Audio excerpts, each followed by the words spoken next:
ഞങ്ങളും ക്രൂശിക്കപ്പെട്ട ക്രിസ്തുവിനെ പ്രസംഗിക്കുന്നു. ദൈവത്തിന് സ്തോത്രം, ദൈവനാമം മഹത്വപ്പെടുമാറാകട്ടെ. 107 സങ്കീർത്തനം 28 വാക്യം മുതൽ നമുക്ക് വായിക്കാം. 28 വാക്യം മുതൽ. അവർ തങ്ങളുടെ കഷ്ടതയിൽ യഹോവയോട് നിലവിളിച്ചു. അവൻ അവരെ അവരുടെ ഞെരുക്കങ്ങളിൽ നിന്ന് വിടുവിച്ചു. അവൻ കൊടുങ്കാറ്റിനെ ശാന്തമാക്കി, തിരമാലകൾ അടങ്ങി. തിരമാലകൾ അടങ്ങി. ശാന്തത വന്നതുകൊണ്ട് അവർ സന്തോഷിച്ചു. അവർ ആഗ്രഹിച്ച തുറമുഖത്ത് അവൻ അവരെ എത്തിച്ചു.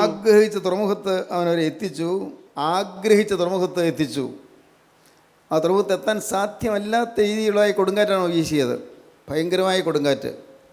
അവിടെ ലക്ഷ്യസ്ഥാനത്ത് എത്തുകയില്ലെന്ന് തോന്നിപ്പോയി. ഈ നടുക്കടലിൽ തകർന്നു വീഴുമെന്ന് വിചാരിച്ചു. പക്ഷേ നിത്യനായ ദൈവം അവിടെ ഓടിയെത്തി അവരെ വിടുവിച്ചു. കൊടുങ്കാറ്റിനെ ശാന്തമാക്കി, തിരമാലകളെ അടങ്ങുമാറാക്കി. ദൈവം കൊടുങ്കാറ്റിനെ ശാന്തമാക്കി. കൊടുങ്കാറ്റുകൾ, അതാണ് നമ്മുടെ ചിന്താ വിഷയം. നിങ്ങൾക്ക് ഓർമ്മ കാണുമല്ലോ, കൊടുങ്കാറ്റ്. കർത്താവായ യേശുക്രിസ്തു പടയിൽ ഉള്ള സമയത്ത് കൊടുങ്കാറ്റ് ഊതി കർത്താവിനെ ശിഷ്യന്മാർ വിളിച്ച് ഉണർത്തി. കർത്താവ് എഴുന്നേറ്റ് കാറ്റിനെയും കടലിനെയും ശാസിച്ചു, ശാന്തത തന്നു. കർത്താവായ യേശു കൂടെ ഇല്ലാത്ത സമയത്ത് കൊടുങ്കാറ്റ് വന്നു. കർത്താവ് അക്കരെ ആ കടലിൻ്റെ അപ്പുറത്ത് നിൽക്കുകയാണ്. അപ്പോഴാണ് നടുക്കടലിൽ ഇവർ പോരാടുന്നത്, കൊടുങ്കാറ്റിനോട് പോരാടുന്നത്. ശിഷ്യന്മാർ ഭയചകിതരായിപ്പോയി. നടുക്കടലിൽ തീരുമെന്നവർക്ക് ഉറപ്പായി. യാതൊരു പ്രതീക്ഷയും ഉണ്ടായിരുന്നില്ല. പക്ഷേ യേശുക്രിസ്തു കടലിന്മേൽ നടന്നു വന്ന് അവരുടെ അടുക്കൽ വന്നു. യേശു പടകിൽ കയറി കാറ്റിനെ അമർച്ച് വരുത്തി. കൊടുങ്കാറ്റ് ശാന്തമായി, ഓളങ്ങളും ശാന്തമായി, തിരമാലകൾ അടങ്ങി. ദൈവത്തിന് സ്തോത്രം. മൂന്നാമത് നാം കണ്ടത് ഈശാനമൂലം എന്ന കൊടുങ്കാറ്റിനെക്കുറിച്ചാണ്. അതാണ് നാം അപ്പോസ്തല പ്രവൃത്തിയുടെ പുസ്തകം 27-14 വാക്യം. കുറെ കഴിഞ്ഞിട്ട് അതിന് വിരോധമായി ഈശാനമൂലൻ എന്ന കൊടുങ്കാറ്റ് അടിച്ചു. കപ്പൽ പോവുകയാണ്, കുഴപ്പമൊന്നുമില്ലാതെ പോവുകയായിരുന്നു. പക്ഷേ എപ്പോഴും മറപറ്റിയാണ് ഓടുന്നത്. ഈ പായ്ക്കപ്പൽ പോലത്തെ കപ്പലായതുകൊണ്ട് ഇന്നത്തെ പോലുള്ള യന്ത്രസജ്ജീകരണങ്ങളൊന്നും അല്ലല്ലോ. അതുകൊണ്ട് കാറ്റിൻ്റെ ഗതിക്ക് അനുകൂലമാക്കിക്കൊണ്ട് വളരെ സൂക്ഷിച്ച് ഓരോ പ്രദേശത്തെത്തുമ്പോൾ, ഓരോ സ്ഥലത്തെത്തുമ്പോൾ അതിന് മറപറ്റി ഓടി അങ്ങനെ മുന്നോട്ട് പോവുകയായിരുന്നു. നല്ല ഭയപ്പാടുണ്ടായിരുന്നു കപ്പലിലുള്ളവർക്ക് എല്ലാവർക്കും. കപ്പിത്താനും ഭയപ്പാടുണ്ടായിരുന്നു. കാരണം എപ്പോഴാണ് കടൽ തിരമാലകളുടെ കൊടുങ്കാറ്റുകൊണ്ട് ഇളകുന്നത് അറിയാൻ വയ്യ. അപ്പോഴാണ് പെട്ടെന്ന് ഒരു വലിയ കൊടുങ്കാറ്റടിച്ചു. ഈശാനമൂലം എന്ന കൊടുങ്കാറ്റടിച്ചു. കപ്പലിൽ 276 പേരുണ്ട്. 276 പേര്. ഈ പൗലോസ്ലീഹ ഒഴികെയുള്ള ബാക്കി 275 പേർക്കും അവർക്ക് ദൈവവിശ്വാസമൊന്നുമില്ല. പക്ഷേ പൗലോസ്ലീഹ തടവുപുള്ളിയാണ്. യെരൂശലേമിൽ നിന്ന് റോമിലേക്ക് പോവുകയാണ്. എങ്കിലും തടവുപുള്ളിയാണെങ്കിലും പൗലോസ്ലീഹ ക്യാപ്റ്റനോട് പറഞ്ഞു, കപ്പിത്താനോട് പറഞ്ഞു, കേട്ടോ, ഈ യാത്രയിൽ വലിയ നാശനഷ്ടങ്ങൾ ഉണ്ടാകുമെന്ന് എനിക്ക് കർത്താവ് വെളിപ്പെടുത്തി തന്നിട്ടുണ്ട്. ആ മാലുമി വെച്ചാൽ കപ്പലിൻ്റെ ക്യാപ്റ്റൻ, ആ മാലുമിക്ക് അതങ്ങ് മനസ്സിലായില്ല. എന്താ അങ്ങനെ വെളിപ്പെടുത്തി തന്നു എന്നൊക്കെ പറഞ്ഞാൽ എന്താ മനസ്സിലാക്കാനാ? ദൈവം എനിക്ക് വെളിപ്പെടുത്തി തന്നു എന്ന് പറഞ്ഞാൽ എന്ത് മനസ്സിലാകും? ഒന്നും മനസ്സിലാവില്ലല്ലോ. മറ്റുള്ള പ്രജാതികളല്ലേ, അവർക്കൊന്നും ഇത് മനസ്സിലാവുകയില്ല. എങ്കിലും പൗലോസ്ലീഹ പറഞ്ഞു, കേട്ടോ, സ്വർഗത്തിൽ ദൈവം ഈ രാത്രി എൻ്റെ അടുക്കൽ വന്നു, എന്നോട് പറഞ്ഞു ഈ യാത്രയിൽ വലിയ അനർത്ഥങ്ങൾ സംഭവിക്കാൻ പോകുന്നുണ്ട് എന്നോട് പറഞ്ഞു. അവർ ഗവനിച്ചില്ല. അതുകൊണ്ട് സൂക്ഷ്മതയോടൊന്നും കാര്യങ്ങൾ മുമ്പോട്ട് നീക്കിയില്ല. സംഭവിച്ചത് വലിയൊരാപത്തായിരുന്നു. ഈശാനമൂലൻ എന്ന കൊടുങ്കാറ്റടിച്ചു. ഭയങ്കരമായൊരു കൊടുങ്കാറ്റ്. കിഴക്കും പടിഞ്ഞാറും നിന്ന് ഒരുമിച്ച് വരുന്ന ഒരു കൊടുങ്കാറ്റ്. അതിൽ നിന്ന് ആ ചുഴലിക്കാറ്റിന് രക്ഷപ്പെടാൻ സാധ്യതയില്ല. ഈശാനമൂലൻ എന്ന കൊടുങ്കാറ്റ് ആ കപ്പലിന് എതിരായി, അതിന് വിരോധമായി ആ കൊടുങ്കാറ്റടിച്ചു. കപ്പൽ, അടുത്ത വാക്യം. കപ്പൽ കാറ്റിൻ്റെ നേരെ നിൽപ്പാൻ കഴിയാതെ വണ്ണം കുടുങ്ങിയാൽ ഞങ്ങൾ കൈവിട്ട് അങ്ങനെ പാറിപ്പോയി. നിയന്ത്രണം വിട്ടുപോയി. കപ്പൽ നിയന്ത്രണത്തിൽ നിൽക്കുന്നില്ല, പാറിപ്പോവുകയാണ്. കപ്പൽ കാറ്റിൻ്റെ ഗതിക്കൊത്തോണം അങ്ങോട്ടും ഇങ്ങോട്ടും ചാഞ്ചാടി പാറി പോവുകയാണ്. അപകടം തീർച്ചയാണ്, ഉറപ്പാണ്. അടുത്ത വാക്യം. ക്ലൗദ എന്ന ചെറിയ ദ്വീപിൻ്റെ മറപറ്റി ഓടിയിട്ട് പ്രയാസത്തോടെ തോണി കൈവശമാക്കി. അത് വലിച്ചു കയറ്റിയിട്ട് അവർ കപ്പൽ ചുറ്റിക്കെട്ടിയും മറ്റും ഉറപ്പുവരുത്തി. പിന്നെ മണൽത്തിട്ടമേൽ അകപ്പെടും എന്ന് പേടിച്ച് പായ ഇറക്കി അങ്ങനെ പാറിപ്പോയി. ഞങ്ങൾ കൊടുങ്കാറ്റിനാൽ അത്യന്തം അലയുകൊണ്ടും പിറ്റേന്ന് അവർ ചരക്ക് പുറത്തു കളഞ്ഞു. കപ്പലിലുള്ള ഭാരങ്ങളെല്ലാം പുറത്ത് കളഞ്ഞു, എല്ലാം കളഞ്ഞു. അങ്ങനെയെങ്കിലും കപ്പൽ ചാടാതിരിക്കട്ടെ എന്ന്. മനുഷ്യൻ ചെയ്യാവുന്നതെല്ലാം ചെയ്തു, മനുഷ്യൻ്റെ ബുദ്ധി കൊണ്ട് ചെയ്യാവുന്നതെല്ലാം ചെയ്തു. ദൈവത്തിന് സ്തോത്രം. അല്ലേ, നമ്മളങ്ങനെയല്ലേ? നമുക്ക് ചെയ്യാവുന്നൊക്കെ നാം ചെയ്യുന്നുണ്ട്. എങ്ങനെയെങ്കിലും ഈ കടമൊന്ന് മാറിക്കിട്ടാൻ എന്താ പോകാൻ വഴി നാം ചെയ്യുന്നുണ്ട്. ഏതെങ്കിലും ഡോക്ടറെ കണ്ട ഈ രോഗം ഒന്ന് മാറിക്കിട്ടാൻ എവിടെയാണ് പോകേണ്ടത്, എവിടെയാണ് കാണേണ്ടത്, ഏത് ഡോക്ടറെയാണ് കാണേണ്ടത്, ഏത് ഹോസ്പിറ്റലിലാണ് പോകേണ്ടത്, നാം ചെയ്യാവുന്നെല്ലാം ചെയ്യുന്നുണ്ട്. അനേകം കൊടുങ്കാറ്റുകളാണ് നമുക്കിന്ന് അനുഭവിക്കേണ്ടി വരുന്നത്. ദൈവത്തിന് സ്തോത്രം. ഒരുപക്ഷേ നിങ്ങളെല്ലാവരും തന്നെ കൊടുങ്കാറ്റേറ്റ് വലഞ്ഞവരായിരിക്കും. കൊടുങ്കാറ്റ്, യാതനകൾ, ദുരിതങ്ങൾ, അത്യാഹിതങ്ങൾ, വലിയ വലിയ ആക്സിഡൻറ്റ്സ്, അത്യാഹിതങ്ങൾ. ദൈവത്തിന് സ്തോത്രം. നമ്മൾ എന്തെങ്കിലും ഒരു നല്ല കാര്യം ചെയ്താൽ, അത് കർത്താവിന് വേണ്ടി ചെയ്താൽ, അത് തീർച്ചയായിട്ടും കണക്കിടപ്പെടും, സംശയിക്കേണ്ട.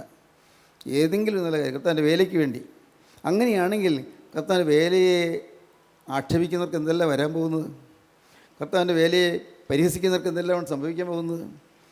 ഏതെങ്കിലും ഒരു ചെറിയ കാര്യത്തിൽ, ഒരു ചെറിയ കാര്യം കർത്താവിന് വേണ്ടി ചെയ്യാൻ പറ്റിയാൽ മഹാഭാഗ്യമാണ്. ശതാധിപൻ്റെ മോന് അസുഖം വന്നപ്പോൾ കർത്താവിൻ്റെ അടുക്കൽ വന്നു. പുറജാതിക്കാരനാണ്. അപ്പോൾ കർത്താവ് അങ്ങ് ഗൗനിക്കുന്നില്ല. അപ്പോൾ ശിഷ്യന്മാർ പറഞ്ഞു, കർത്താവേ, നീ അത് ചെയ്തു കൊടുക്കാൻ യോഗ്യനാണ്. ആ പയ്യന് അസുഖം മാറ്റി കൊടുക്കാൻ യോഗ്യനാണ്. കാരണം നമുക്ക് ഇദ്ദേഹം ഒരു പള്ളി നിർമ്മിച്ച് തന്നിട്ടുണ്ട്. നോക്കൂ, പള്ളി പണിയൊന്നല്ല ഞാൻ പറഞ്ഞതിൻ്റെ അർത്ഥം. എന്തെങ്കിലും ഒന്ന് ചെയ്താൽ അതിന് പ്രതിഫലമുണ്ട്. യേശുക്രിസ്തുവിന് വേണ്ടി, സൃഷ്ടാവിന് വേണ്ടി എന്തെങ്കിലും ചെയ്താൽ പ്രതിഫലമുണ്ട്. അവൻ നമുക്കൊരു പള്ളി നിർമ്മിച്ച് തന്നിട്ടുണ്ട്. കർത്താവ് ബാലകന് സൗഖ്യം കൊടുത്തു, അപ്പോൾ തന്നെ കൊടുത്തു. ദൈവത്തിന് സ്തോത്രം. ഒന്ന് കൊടുത്താൽ 100 തരുന്നവനാണ് ദൈവം. ദൈവം ആർക്കും കടക്കാനായിരിക്കില്ല. വളരെ ചെറിയൊരു കാര്യമായിരിക്കും നാം ചെയ്യുന്നത്, ഒരു ചെറിയ വാക്കായിരിക്കും. പക്ഷേ കർത്താവിൻ്റെ മഹത്വകരമായ ശുശ്രൂഷയ്ക്കും കർത്താവിൻ്റെ വേലയ്ക്കും വേണ്ടി നാം ഒരു ചെറുവിൽ അനക്കിയാൽ എത്രയോ അധികമായി കർത്താവ് നമുക്ക് പ്രതിഫലം തരും. ദൈവത്തിന് സ്തോത്രം. നമ്മുടെയൊക്കെ അനുഭവമല്ലേ, നിങ്ങൾക്കൊക്കെ അനുഭവമല്ലേ? യേശുക്രിസ്തുവിന് വേണ്ടി എന്തെങ്കിലും ചെയ്യാൻ നിങ്ങൾക്ക് താല്പര്യം തോന്നിയപ്പോൾ, എന്തെങ്കിലും നിങ്ങൾ സമയം ഉറക്കളയ്ക്കാനോ അല്ലെങ്കിൽ നിങ്ങൾ യാത്ര ചെയ്യാനോ നിങ്ങളുടെ സ്വന്തം കാര്യങ്ങൾ പലതും ത്യജിക്കാനോ ഒക്കെ തയ്യാറായാൽ അനുഗ്രഹം കിട്ടിയിട്ടില്ലേ? കിട്ടിയിട്ടുണ്ടല്ലോ, സംശയിക്കേണ്ട. ദൈവത്തിന് സ്തോത്രം. അത് നിങ്ങൾക്ക് ഓരോരുത്തരുടെ അനുഭവമാണ്, എൻ്റെയും അനുഭവമാണ്. യേശുക്രിസ്തുവിന് വേണ്ടി ഉറക്കളച്ചു, യേശുക്രിസ്തുവിന് വേണ്ടി, യേശുക്രിസ്തു നാമത്തിൻ്റെ മഹത്വത്തിന് വേണ്ടി യാത്ര ചെയ്തു, ക്ലേശിച്ചു. ദൈവമേ സ്തോത്രം. ഞാൻ ഓർക്കുന്നു, ഈ അങ്ങ് കോളേജ് കഴിഞ്ഞ് 3:30 ഇറങ്ങി പുറപ്പെട്ട് അടുത്ത ബസ്സിന് കയറി മൂവാറ്റുപുഴ എത്തുന്നു. പിന്നെ അടുത്ത ഫാസ്റ്റ് ബസ്സിന് കയറി തിരുവല്ലയിൽ വെച്ച് ഇറങ്ങുന്നു, അല്ലെങ്കിൽ ഒരുപക്ഷെ ചെങ്ങന്നൂർ വെച്ച് ഇറങ്ങുന്നു. പിന്നീട് അവിടെ നിന്ന് വേറൊരു ബസ്സിൽ കയറി കൺവെൻഷൻ സ്ഥലത്ത് എത്തുന്നു. അപ്പോഴെല്ലാം ഈ ബാഗും തൂക്കി പിടിച്ചുകൊണ്ട് ഞാൻ കമ്പി പിടിച്ചുകൊണ്ടാണ് നിൽക്കുന്നത്. സ്ഥലമില്ല, ബസ്സിൽ സ്ഥലമില്ല. ഞാൻ ഓർക്കുന്നു, അങ്ങനെ കർത്താവിന് വേണ്ടി ഓടുവാൻ എനിക്കൊരു മനസ്സ് വന്നത് എന്തുകൊണ്ടോ ദൈവം തന്നൊരു കൃപയാണ്. അതുകൊണ്ട് എനിക്ക് എന്തൊരു സമാധാനമാണ് കിട്ടിയത്. കുടുംബത്തിൽ സമാധാനം കിട്ടി. നിങ്ങൾ ക്രിസ്തുവിന് വേണ്ടി എന്തെങ്കിലും ചെയ്താൽ തീർച്ചയായിട്ടും കർത്താവ് കടക്കാരനായിരിക്കില്ല, ഉറപ്പാണ്. നിങ്ങളുടെ സമയം, നിങ്ങളുടെ സ്വാധീനം, നിങ്ങളുടെ കഴിവ്, നിങ്ങളുടെ പണം, നിങ്ങൾക്കുള്ളതായ സാഹചര്യങ്ങൾ ക്രിസ്തുവിന് വേണ്ടി ഒരു മടി കൂടാതെയും സ്വന്തം ഹിതപ്രകാരം ആരുടെ പ്രേരണ ഉണ്ടല്ല ചെലവഴിച്ചാൽ നിങ്ങൾക്കത് അനുഗ്രഹ സമൃദ്ധിയിലേക്ക് നിങ്ങൾ നടത്തും. ഇവിടെ എല്ലാവരും സാധനങ്ങളെല്ലാം പുറത്തു കളയേണ്ടി വന്നു. നിൽക്കാൻ നിർവാഹമില്ലാത്തതുപോലെ വിഷമിച്ചു. അടുത്ത വാക്യം. 3-ാം നാൾ അവർ സ്വന്തം കൈയാൽ കപ്പൽ കോപ്പും കടലിൽ ഇട്ടുകളഞ്ഞു. വളരെ നാളായിട്ട് സൂര്യനെയോ നക്ഷത്രങ്ങളെയോ കാണാതെയും വല്ലാത്ത കൊടുങ്കാറ്റ് അടിച്ചും കൊണ്ട് ഇരിക്കുകയാൽ ഞങ്ങൾ രക്ഷപ്പെടുമെന്നുള്ള ആശയൊക്കെയും അറ്റുപോയി. സ്തോത്രം. എന്തൊരു കൊടുങ്കാറ്റാണ്! രക്ഷപ്പെടുന്നുള്ള ആശയൊക്കെ അറ്റുപോയി. ഞാൻ ചോദിച്ചോട്ടെ, ഇന്ന് ഈ വാക്കുകളെ കേൾക്കുന്ന നിങ്ങൾ ചിലരെങ്കിലും ഞാനിങ്ങനെ രക്ഷപ്പെടില്ല എന്ന് വിചാരിച്ചിരിക്കുന്നവരില്ലേ? എൻ്റെ കാര്യമൊന്നും നേരെയാവുമ്പോഴില്ല, എന്നീ ഒരു തീരുമാനം എടുത്തതാണ്, പിന്നെ തെറ്റിപ്പോയി. എന്തോരം തീരുമാനം എടുത്തു, എന്തെല്ലാം സമർപ്പണം പറഞ്ഞു, പിന്നെ തെറ്റിപ്പോയി. എൻ്റെ കാര്യം പോക്കാണ്. എൻ്റെ സഹോദരങ്ങളെ, നിങ്ങൾ കേൾക്കൂ, നിങ്ങൾ വിശ്വസിക്കൂ. നിങ്ങളുടെ താഴ്ചയിൽ, നിങ്ങളുടെ തളർച്ചയിൽ, നിങ്ങളുടെ മ്ലാനതയിൽ നിങ്ങളെ കാണുന്ന, നിങ്ങൾ ഉദ്ധരിക്കാണ്ട് നിൽക്കുന്ന ക്രിസ്തുവിനെ നിങ്ങൾ കാണുക. ക്രിസ്തു സ്നേഹസമ്പന്നനാണ്. ക്രിസ്തു സ്നേഹം മാത്രമാണ്. നിങ്ങളുടെ പ്രയാസം അറിയുന്നവനാണ്, നിങ്ങളുടെ വേദന അറിയുന്നവനാണ്, നിങ്ങളുടെ അലങ്കോലങ്ങൾ അറിയുന്നവനാണ്, നിങ്ങളുടെ അകവലാതികൾ അറിയുന്നവനാണ്, നിങ്ങളുടെ മനക്ലേശങ്ങൾ അറിയുന്നവനാണ്. പക്ഷെ ഒന്നും ഓർത്തുകൊള്ളണം, ക്രിസ്തു നിങ്ങൾക്ക് എന്തെങ്കിലും ചെയ്തു തന്നെങ്കിൽ നന്ദി വേണം. ക്രിസ്തുവിനോട് നന്ദി വേണം. ക്രിസ്തു അതിനുവേണ്ടി ഉപയോഗിച്ചവരോട് നന്ദി വേണം, മറക്കരുത്. ക്രിസ്തുവിനോട് നന്ദി വേണം. ക്രിസ്തുവിൻ്റെ വേണ്ടി നിങ്ങൾക്ക് ഉപകാരം ചെയ്തവരോട് നിങ്ങൾക്ക് നന്ദി വേണം. ഇല്ലെങ്കിൽ ആ കിട്ടിയ അനുഗ്രഹങ്ങൾ പോകുമെന്ന് മാത്രമല്ല, നിങ്ങൾക്ക് കൂടുതൽ നഷ്ടം സംഭവിക്കും. ക്രിസ്തുവിനോട് നന്ദി. അനേകം ദൈവമക്കൾക്ക് കർത്താവ് തരേണ്ടതെല്ലാം തന്നിട്ടുണ്ട്, പക്ഷെ നന്ദിയില്ല. കർത്താവ് തരേണ്ടതൊക്കെ തന്നു, എല്ലാം തന്നു, ചോദിച്ചതൊക്കെ തന്നു. ഇനിയും ചിലത് നിങ്ങൾക്ക് കിട്ടേണ്ട ആവശ്യമുണ്ട്, അതും തരും. പക്ഷേ നന്ദി വേണം, നന്ദിയുള്ള ജീവിതം. യേശുക്രിസ്തുവിനോട് നന്ദി. എൻ്റെ കർത്താവേ, എനിക്ക് അർഹതയില്ലാഞ്ഞിട്ട് നീ എന്നെ സ്നേഹിച്ചുവല്ലോ, ഞാൻ പാവിയായിരുന്നിട്ട് നീ എൻ്റെ കാര്യങ്ങൾ അന്വേഷിച്ചല്ലോ, ഒരു നന്ദി. ദൈവത്തിന് സ്തോത്രം. നമുക്കറിയാൻ പാടില്ലേ, ഈ ഭൂമിയിൽ നമുക്കൊരു ഉപകാരം ചെയ്തുകൊണ്ട് നമുക്ക് നന്ദിയില്ലേ? ഞാൻ എന്നും പ്രാർത്ഥിക്കുമ്പോൾ ഒടുവിൽ ഹൈസ്കൂളിലെ ഹെഡ് മാസ്റ്റർ മുത്തായി സാറിൻ്റെ കാര്യം ഓർക്കും, പ്രാർത്ഥിക്കും. എന്താണ്? മുത്തായി സാറിന് വേണ്ടി ഞാൻ പ്രാർത്ഥിക്കും. മുത്തായി സാറ് ഈ ഭൂമിയിലെ എൻ്റെ ഭൗതികമായ ജീവിതത്തിൽ എൻ്റെ അഭിവൃദ്ധിക്ക് കാരണക്കാരൻ അദ്ദേഹമാണ്. ദൈവം അദ്ദേഹത്തെയാണ് ഉപയോഗിച്ചത്. അദ്ദേഹത്തിൻ്റെ ഉത്സാഹം കൊണ്ട് മാത്രമാണ് ഞാൻ പഠിക്കാൻ 10ാം ക്ലാസ് കഴിഞ്ഞിട്ട് പഠിക്കാൻ മുന്നോട്ട് പോയത്. അദ്ദേഹം മാത്രം. അദ്ദേഹം പൈസ തന്ന് സഹായിച്ചു, അദ്ദേഹം പ്രോത്സാഹനം തന്നു, ഓരോ ചുവടുവയ്പ്പിലും എന്നെ സഹായിച്ചു. നോക്കണേ, അത് ഒരു അത്ഭുതം പറയാം. അദ്ദേഹം മരിക്കുന്നത് ഈ വീട്ടിൽ കിടന്നാണ്. ദൈവത്തിന് സ്തോത്രം. അതൊക്കെ ഒരു അത്ഭുതമാണ്. അദ്ദേഹം റിട്ടയർ ചെയ്തതിനു ശേഷം അദ്ദേഹം കൂട്ടായ്മയിൽ വന്നു, കൂട്ടായ്മയുടെ ഒരു പ്രധാനപ്പെട്ട ആളായി. ദൈവത്തിൻ്റെ വേലയ്ക്ക് വേണ്ടി ഞങ്ങൾ എവിടെ പോകുമ്പോഴും കൂടെ പോരും. ദൈവത്തിന് സ്തോത്രം. ഒരവസരത്തിൽ കോഴിക്കോട്ട് ഞങ്ങൾ ഒരു പ്രസംഗത്തിന് പോവുകയായിരുന്നു. സാറും ഉണ്ടായിരുന്നു. ആർക്കും പറ്റിയില്ല. പക്ഷേ വാൻ ഒരു ഭാഗത്തേക്ക് ഒന്ന് ഇടിച്ചു. ഒരു വാനില്ല പോയത്. ദൈവത്തിന് സ്തോത്രം. ആർക്കൊന്നും പറ്റിയില്ല, വണ്ടിക്കും കാര്യമായിട്ടൊന്നും പറ്റിയില്ല. ദൈവത്തിന് സ്തോത്രം. ഞാൻ ഓർക്കുന്നു, ഞങ്ങളുടെ കൂടെ കർത്താവിൻ്റെ വേലയെ അദ്ദേഹം സഹകരിച്ചു വന്നു. ഞാൻ എന്തുകൊണ്ട് ഞാൻ അദ്ദേഹത്തെ ഓർക്കാൻ കാരണം, അദ്ദേഹത്തിന് വേണ്ടി പ്രാർത്ഥിക്കാൻ കാരണം, എനിക്ക് ഉപകാരം ചെയ്ത ആളാണ്, എന്നെ സഹായിച്ച ആളാണ്. നിങ്ങളോട് ഞാൻ തുറന്നു പറയാമല്ലോ, എൻ്റെ പെങ്ങളുടെ കല്യാണം നടക്കുന്ന സമയത്ത് ആഭരണം വാങ്ങാനും സാരി വാങ്ങാനും രൂപ ഉണ്ടായിരുന്നില്ല. ഇവിടെ ഒന്നും ഉണ്ടായിരുന്നില്ല. കാര്യം എനിക്ക് ശമ്പളമുണ്ട്, പക്ഷേ രൂപയൊന്നും ഉണ്ടായിരുന്നില്ല, നീക്കിവാക്കിയൊന്നും ഉണ്ടായിരുന്നില്ല. അന്ന് സാർ എന്നോട് ചോദിച്ചു, നിനക്ക് എത്ര രൂപ വേണ്ടതെന്ന് ചോദിച്ചു. എത്ര രൂപ വേണ്ടതെന്ന് ചോദിച്ചു. ഒരു മടിയും കൂടാതെ. ഞാൻ പേടിച്ചാണ് അത്രയും ചോദിച്ചാൽ പറ്റുമെന്ന് ചോദിച്ചു. പേടിച്ച് ചോദിച്ചു. സാറ് അതിനപ്പുറം തന്നു. പിന്നെ ഭാഗ്യവശാൽ സ്കൂളിൽ ഞാൻ എൻ്റെ ശമ്പളം കിട്ടുമ്പോൾ അതെല്ലാം തിരിച്ച് കൊടുത്തുകൊണ്ടിരുന്നു. അപ്പോഴപ്പോൾ കുറേശ്ശെ കൊടുത്തുകൊണ്ടിരുന്നു. ദൈവത്തിന് സ്തോത്രം. ഞാൻ പറഞ്ഞത്, നമുക്ക് ആരെങ്കിലും ഒരു കാര്യം നന്മ ചെയ്താൽ നന്ദി വേണം, ഒരിക്കലും മറക്കരുത്. നന്ദി ഇല്ലെങ്കിൽ നമ്മിലുള്ളതായ ദൈവകൃപ മാറിപ്പോകും. ദൈവത്തിന് സ്തോത്രം. അവർ ആ ഭാഗത്തെത്തിയപ്പോഴേക്കും പ്രതീക്ഷയെല്ലാം അറ്റു, പ്രത്യാശ നശിച്ചു. ആ വാക്യം ഒന്ന് വായിക്കൂ. വളരെ നാളായിട്ട് സൂര്യനെയോ നക്ഷത്രങ്ങളെയോ കാണാതെയും വല്ലാത്ത കൊടുങ്കാറ്റ് അടിച്ചും കൊണ്ടിരിക്കിയാൽ ഞങ്ങൾ രക്ഷപ്പെടുമെന്നുള്ള ആശയൊക്കെയും അറ്റുപോയി. വല്ലാത്ത കൊടുങ്കാറ്റ് അടിച്ചുകൊണ്ടിരിക്കുകയായിരുന്നു. രക്ഷപ്പെടുന്നുള്ള ആശയൊക്കെയും അറ്റുപോയി. ഈ എന്തൊരു ദയനീയമായ അവസ്ഥ. 276 പേരുള്ള കപ്പലിൽ എല്ലാവരും കൂട്ടത്തോടെ മരിക്കുമെന്ന് മനസ്സിലായി. രക്ഷപ്പെടുന്നുള്ള ആശയൊക്കെയും അറ്റുപോയി.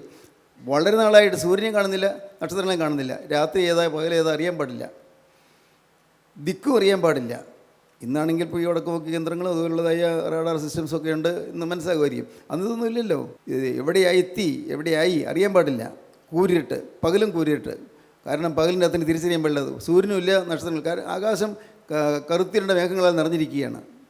ഈ കരിമേഘങ്ങളാൽ നിറഞ്ഞിരിക്കുന്ന ആകാശം, അവിടെ വെളിച്ചത്തിൻ്റെ ഒരു കണിക പോലും ഇല്ല. എന്തു ചെയ്യും?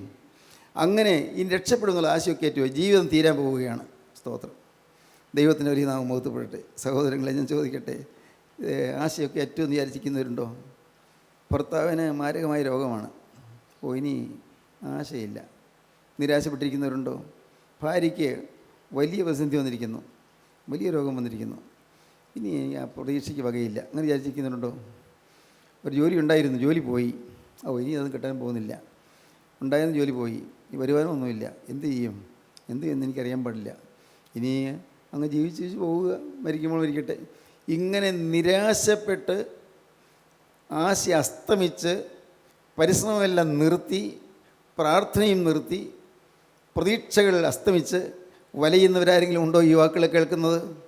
പ്രിയരെ, ഞാൻ പറയട്ടെ, ദൈവത്തിന് സ്തോത്രം.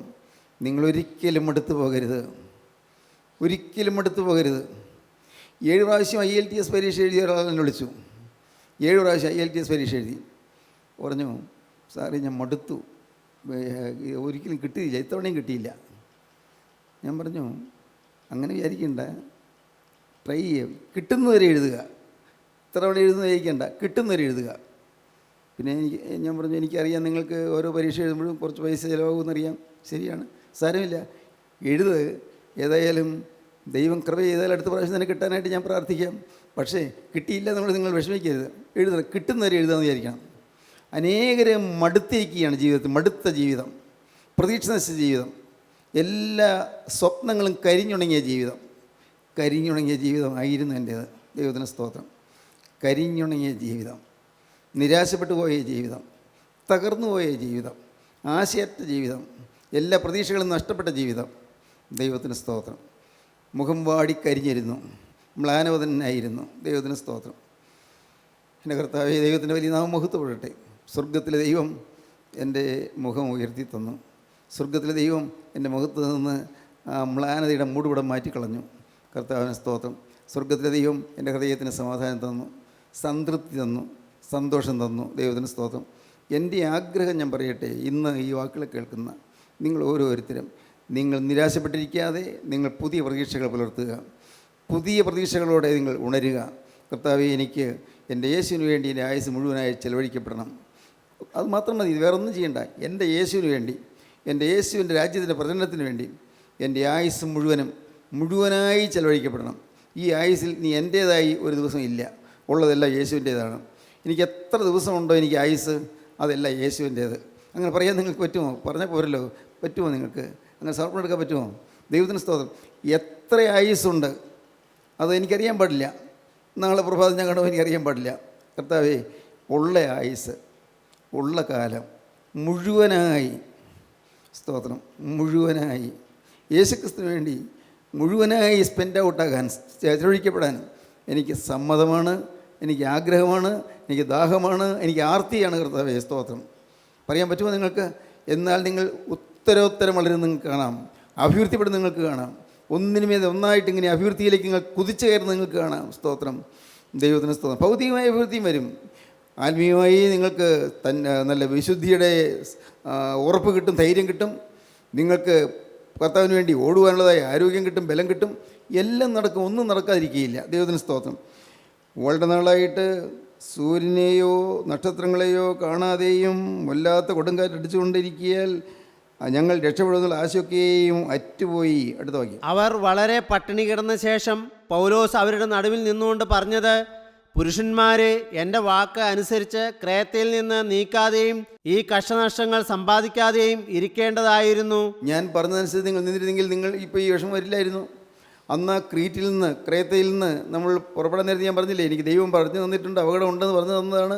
അത് നിങ്ങളൊന്ന് കേട്ടിരുന്നെങ്കിൽ, നിങ്ങൾ അത് അനുസരിച്ചിരുന്നെങ്കിൽ ഈ കുഴപ്പം വരില്ലായിരുന്നു, അന്ന് പുറപ്പെടരുതായിരുന്നു. എങ്കിലും ഇപ്പോൾ ധൈര്യത്തോടിരിപ്പാൻ ഞാൻ നിങ്ങളോട് അപേക്ഷിക്കുന്നു. കേട് വന്നു, ശരിയാണെങ്കിൽ ഇപ്പോൾ ധൈര്യത്തോടിരിപ്പാൻ ഞങ്ങളുടെ അപേക്ഷിക്കുന്നു. സ്തോത്രം. ഇപ്പോൾ ശരിയല്ലേ? ഇതുവരെ പറ്റികൾക്ക് പറ്റി അനുസരണക്കേടൊക്കെ ഒരുകൂടി വന്നു. അനുസരണക്കേട്, സമർപ്പണം പറഞ്ഞു, സമർപ്പണത്തിൽ നിന്ന് പുറകോട്ട് മാറി, തീരുമാനമെടുത്തു, തീരുമാനം ലംഘിച്ചു. ഇതുവരെ അങ്ങനെയൊക്കെയാണ്. പക്ഷേ ഇപ്പോൾ നിങ്ങൾ ധൈര്യത്തോടിരിപ്പീൻ. സ്തോത്രം. എന്തൊരു ശക്തിയാണ് ആ വാക്കുകൾക്ക്. ഇപ്പോൾ ധൈര്യത്തോടെ. ഇതുവരെ എല്ലാം പരാജയമാണ്. തൊട്ടതെല്ലാം പരാജയം, ഒരിടത്തും ജയം കിട്ടിയില്ല, എല്ലാം പരാജയം, എല്ലാം നിരാശ. ഇപ്പോൾ ധൈര്യത്തോടിരിപ്പീൻ എന്ന് ഞാൻ നിങ്ങളോട് അപേക്ഷിക്കുന്നത്. ഇപ്പോൾ ധൈര്യത്തോടിരിക്കുക. ഇപ്പോൾ നാം അങ്കലാപ്പിലിരിക്കേണ്ട സമയമല്ല, ഇപ്പോൾ നാം പ്രാർത്ഥിക്കേണ്ട സമയമാണ്. ഇപ്പോൾ ഈ വൈകിയ സമയത്താണെങ്കിൽ നാം ഒട്ടും മടിക്കാതെ പ്രാർത്ഥിച്ച് കർത്താവിന് കൃപ പ്രാപിക്കേണ്ട സമയമാണ്. നിത്യനായ ദൈവത്തിൽ നിന്ന്, സർവശക്തനായ സർവ്വല്ലഭനായ ദൈവത്തിൽ നിന്ന് കൃപ അനുഭവിക്കേണ്ട സമയമാണ്. ഇപ്പോൾ നിങ്ങൾ അലസരായിരിക്കരുത്, ഇപ്പോൾ നിങ്ങൾ ധൈര്യത്തോടിരിപ്പീൻ എന്ന് ഞാൻ നിങ്ങളോട് അപേക്ഷിക്കുന്നു. പിന്നെ എങ്കിലും ഇപ്പോൾ ധൈര്യത്തോടിരിപ്പാൻ ഞാൻ നിങ്ങളോട് അപേക്ഷിക്കുന്നു. കപ്പലിനല്ലാതെ നിങ്ങളിൽ ആരുടെയും പ്രാണന് ഹാനി വരികയില്ല. വ്യക്തമാണ്. വീണ്ടും പറയുക, ധൈര്യത്തോടെ പറയുന്നത്. കപ്പലിന് കേടുവരും, പക്ഷേ നമ്മുടെ ആരുടെയും പ്രാണൻ നശിക്കില്ല, മരിക്കില്ല. ഇത് കപ്പൽ ഛേദത്തിൽ നമ്മൾ ആരും മരിക്കാൻ പോകുന്നില്ല. എൻ്റെ കർത്താവ് എനിക്ക് വെളിപ്പെടുത്തി തന്നാണെന്നാണ് പറയുന്നത്. ഇത് സ്വർഗ്ഗത്തിലെ ദൈവം എനിക്ക് വെളിപ്പെടുത്തി തന്നു. നല്ല ധൈര്യത്തിൽ പറയുന്നത്. കാരണം ദൈവമായിട്ടുള്ള ബന്ധത്തിലാണ് നിൽക്കുന്നത്. ഈ വലിയ കൊടുങ്കാറ്റിന് മധ്യത്തിൽ ദൈവമായിട്ടുള്ള ബന്ധം പോയില്ല. സ്നേഹിതരെ, നിങ്ങൾ ഓർക്കൂ, ഏത് വലിയ കൊടുങ്കാറ്റ് വരുമ്പോഴും, ഏത് വലിയ അത്യാഹിതം വരുമ്പോഴും, വലിയ മാരകമായ രോഗം വരുമ്പോഴും ദൈവത്തോടുള്ള ബന്ധം പോകരുത്, ദൈവ സാന്നിധ്യം പോകരുത്. വളരെ പ്രധാനപ്പെട്ട കാര്യമാണ് ഈ പറയുന്നത്. സ്തോത്രം. എപ്പോഴെങ്കിലും നിങ്ങൾ സമയത്ത് നിങ്ങൾക്ക് വരൾച്ച തോന്നുമ്പോൾ ഉടനെ നിങ്ങൾ തിരിഞ്ഞു നോക്കണം. എൻ്റെ കർത്താവേ, ചിലപ്പോൾ യാത്ര ചെയ്യുമ്പോഴായിരിക്കും, കർത്താവേ, എവിടെയെങ്കിലും എനിക്ക് തെറ്റുപറ്റിയോ, എൻ്റെ മനോഭാവത്തിൽ എവിടെയെങ്കിലും പാവം വന്നിട്ടാണോ നിൻ്റെ സാന്നിധ്യം പോയത്, ചിന്തിക്കണം. അപ്പോൾ ചിലപ്പോൾ ഒരു പക്ഷേ നമ്മുടെ ചിന്തയിൽ കൂടി പോയ ഏതെങ്കിലും ഒരു കാര്യമായിരിക്കും, ആരെക്കുറിച്ചെങ്കിലും ചിന്തിച്ച ഒരു കാര്യമായിരിക്കും ദൈവം പ്രസാദിക്കാത്തത്. അത് ഉടനെ തിരിച്ചറിയുന്നു, കർത്താവേ ക്ഷമിക്കണമേ, ഉടനെ യഥാസ്ഥാനപ്പെടും. പെട്ടെന്ന് കർത്താവ് യഥാസ്ഥാനപ്പെടുത്തും, ഒട്ടും വൈകിയില്ല. അതുകൊണ്ട് നിങ്ങൾ എപ്പോഴും ക്രിസ്തുവിൻ്റെ സാന്നിധ്യം വേണമെന്ന് ആഗ്രഹിച്ചുകൊള്ളണം. ക്രിസ്തുവിൻ്റെ സാന്നിധ്യം കൂടിയേ പറ്റൂ. എപ്പോഴാണെങ്കിലും ഏത് സമയത്താണെങ്കിലും ക്രിസ്തുവിൻ്റെ സാന്നിധ്യമുണ്ട്. ക്രിസ്തുവിൻ്റെ സാന്നിധ്യം, the very presence of God, ദൈവത്തിൻ്റെ സാന്നിധ്യം കിട്ടുക വലിയൊരു ഭാഗ്യമാണത്, ദൈവ സാന്നിധ്യം. ഇപ്പോൾ നിങ്ങളൊരു സെക്കൻഡ് ചിന്തിക്കൂ, നിങ്ങൾ ചിന്തിക്കുക, ഈ ക്രിസ്തുവിൻ്റെ സാന്നിധ്യം എപ്പോഴും എനിക്കുണ്ടോ? കാരണം അതിനൊക്കെ കേട്ടു, പറഞ്ഞ കാര്യങ്ങൾ പറഞ്ഞ് എനിക്ക് മനസ്സിലായി. ഇപ്പോൾ യേശു ക്രിസ്തു എൻ്റെ ഈ ഹൃദയത്തിനുള്ളിൽ വസിക്കുന്നുണ്ടോ? ക്രിസ്തുവിടെ പ്രസന്നതയോടെ ഇരിക്കുന്നുണ്ടോ? അതോ കർത്താവ് ശ്വാസം മുട്ടിയിരിക്കുകയാണോ? അതോ കർത്താവ് വെളിയിൽ നിന്നുകൊണ്ട് മുട്ടിക്കൊണ്ട് നിൽക്കുകയാണോ? കർത്താവ് ദൂരെ നിൽക്കുകയാണോ? എന്നിൽ നിന്ന് ദൂരെ അകന്നു പോയിരിക്കുകയാണോ? ഇപ്പോഴത്തെ എൻ്റെ അവസ്ഥ എന്താണ്? പ്രിയപ്പെട്ടവർ, നിങ്ങൾ അവരെ ആരെയും നോക്കണ്ട, തന്നെ ചിന്തിച്ചാൽ മതി. ഇപ്പോഴത്തെ ഈ അവസ്ഥ എന്താണ്? ചിന്തിക്കണം. ഇന്നിപ്പോൾ ചിന്തിക്കുക മാത്രമല്ല, എന്നും ചിന്തിക്കണം, എപ്പോഴും ചിന്തിക്കണം. ഇപ്പോഴത്തെ എൻ്റെ അവസ്ഥ എന്താണ്? ക്രിസ്തു എന്നിൽ നിന്ന് മാറിപ്പോയോ? കർത്താവിൻ്റെ വലിയ നാമം മഹത്വപ്പെടട്ടെ. അങ്ങനെ എപ്പോഴും ആ ജാഗ്രതാവസ്ഥയിൽ നിൽക്കുകയാണെങ്കിൽ കർത്താവ് യേശു ക്രിസ്തുവിൻ്റെ സാന്നിധ്യം നിങ്ങൾക്ക് കിട്ടുമെന്ന് മാത്രമല്ല, നിങ്ങൾ സകല പാപങ്ങളും കർത്താവ് ക്ഷമിച്ചു തരികയും നിങ്ങളെ ആനന്ദവായ്പോടെ ഉയർത്തിയെടുക്കുകയും ചെയ്യും, ഉദ്ധരിക്കും. ദൈവത്തിന് സ്തോത്രം. എന്നാൽ ഇപ്പോൾ ധൈര്യത്തോടിരിപ്പാൻ ഞാൻ നിങ്ങളുടെ അപേക്ഷിക്കുന്നു. കപ്പലിനല്ലാതെ നിങ്ങൾ ആരുടെയും പ്രാണന് ഹാനി വരികയില്ല. എൻ്റെ ഉടയവനും ഞാൻ സേവിച്ചു വരുന്നവനുമായ ദൈവത്തിൻ്റെ ദൂതൻ ഈ രാത്രിയിൽ എൻ്റെ അടുക്കൽ നിന്ന്, പൗലോസേ, ഭയപ്പെടരുത്, നീ കൈസരുടെ മുമ്പിൽ നിൽക്കേണ്ടതാകുന്നു. നിന്നോടുകൂടെ യാത്ര ചെയ്യുന്നവരെയൊക്കെയും ദൈവം നിനക്ക് ദാനം ചെയ്തിരിക്കുന്നു എന്ന് പറഞ്ഞു. സ്തോത്രം പറയുകയാണ്. എനിക്കൊരു വെളിപ്പാട് കിട്ടി, എനിക്കൊരു ദർശനം കിട്ടി. എൻ്റെ ദൈവം എൻ്റെ അടുക്കൽ വന്നു. ഈ രാത്രി ദൈവം വന്നു, പൗലോസേ ഭയപ്പെടരുത്, നീ കൈസരുടെ മുമ്പിലെത്തും, നീ റോമിലെത്തും, സംശയിക്കേണ്ട, ഈ കപ്പലിൽ അടിഞ്ഞു പോയില്ല, നീ റോമിലെത്തും. ഈ കപ്പൽ റോമിലേക്ക് പോവുകയാണല്ലോ, റോമിലെത്തും. നീ സീസറുടെ മുമ്പിൽ ചെല്ലും. ഒക്കെ സത്യമായി നിനക്കവിടെ എത്താൻ പറ്റും. തന്നെയല്ല, ഈ കപ്പലിലുള്ള ബാക്കി 275 പേർക്കും യാതൊരു അപകടവും വരികയില്ല, ഹാനി വരികയില്ല. സ്തോത്രം. എന്തൊരു ധൈര്യമാണ്. സ്തോത്രം. എൻ്റെ പ്രിയപ്പെട്ടവരെ, ഇന്ന് നിങ്ങളുടെ ഈ ധൈര്യം പ്രാപിക്കണം, ഈ ധൈര്യം പ്രാപിക്കണം. വേറൊന്നും വേണ്ട. നിങ്ങൾ ഭീരുക്കളാകരുത്, നിങ്ങൾ പിശാചിനിടം കൊടുക്കരുത്, ഭയപ്പെടരുത്, ഒന്നിലും ഭയപ്പെടരുത്. എന്ത് വന്നാലും എന്താണ്, വന്നാലെന്താ? ഞാൻ മരിച്ചാൽ ഞാൻ യേശുവിൻ്റെ കൂടെ, ജീവിച്ചാലും ഞാൻ യേശുവിന് വേണ്ടി. എന്താ പേടിക്കാനുള്ളത്? ഞാൻ മരിച്ചാൽ ഞാൻ യേശുവിൻ്റെ കൂടെ. ഭൗതിക ശരീരം മണ്ണിൽ വിശ്രമിക്കും, പക്ഷേ എൻ്റെ ആത്മാവ് നിത്യതയിൽ ക്രിസ്തുവിൻ്റെ ഇടയിലെത്തും. ഈ ഒരു ഉറപ്പ് നമുക്ക് വേണം. അത് കിട്ടിയേ പറ്റൂ, ഒരിക്കലും മാറ്റിക്കളയരുത്. അത് നിങ്ങളുടെ ഹൃദയത്തിൽ എപ്പോഴും നിറഞ്ഞു നിൽക്കണം. യേശു ക്രിസ്തുവിൻ്റെ അകത്തിരിക്കുന്നു, യേശു ക്രിസ്തുവിൻ്റെ ഹൃദയത്തിലിരിക്കുന്നു, യേശു ക്രിസ്തുവിൻ്റെ ജീവിതത്തിൻ്റെ നിയന്ത്രണം ഏറ്റെടുത്തിരിക്കുന്നു. എൻ്റെ ഭരണം യേശുവിൻ്റെ കയ്യിലായിരിക്കുന്നു.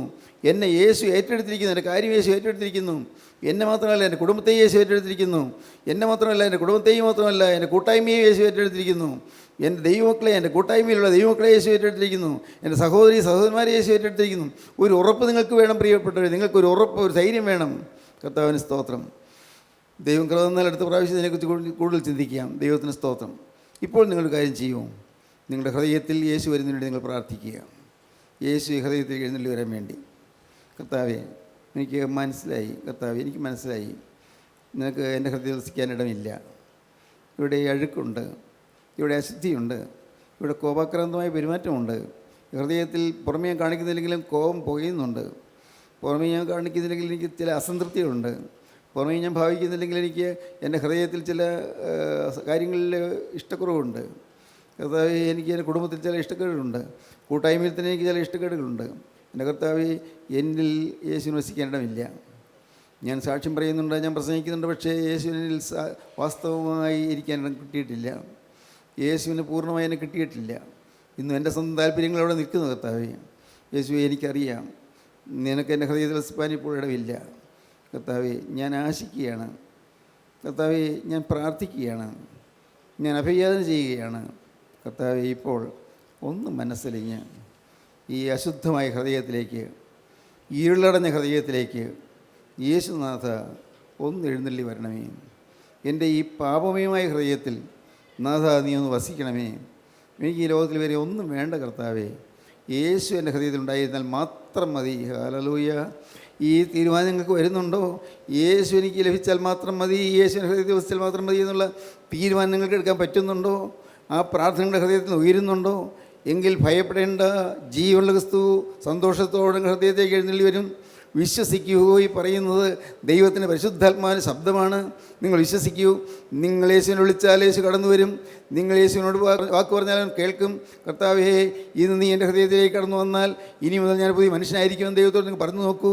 കാണാം നിങ്ങൾക്ക് വലിയ സമാധാനം ലഭിക്കുന്നത്, ഹൃദയം നിറഞ്ഞ ശാന്തി ലഭിക്കുന്നത്, സമാധാനവും ശാന്തി ഹൃദയത്തിൽ നിറയുന്നത്, ആത്മാവിൽ നിങ്ങൾ ദൈവത്തെ സ്തുതിക്കുന്നത്, യേശുവിൻ്റെ സാന്നിധ്യം നിങ്ങൾക്ക് ലഭിക്കുന്നത്, ക്രിസ്തുവിൻ്റെ ഹൃദയത്തിൽ ഒന്ന് നിങ്ങൾ ഉറപ്പ് നിങ്ങൾക്ക് കിട്ടുന്നത്.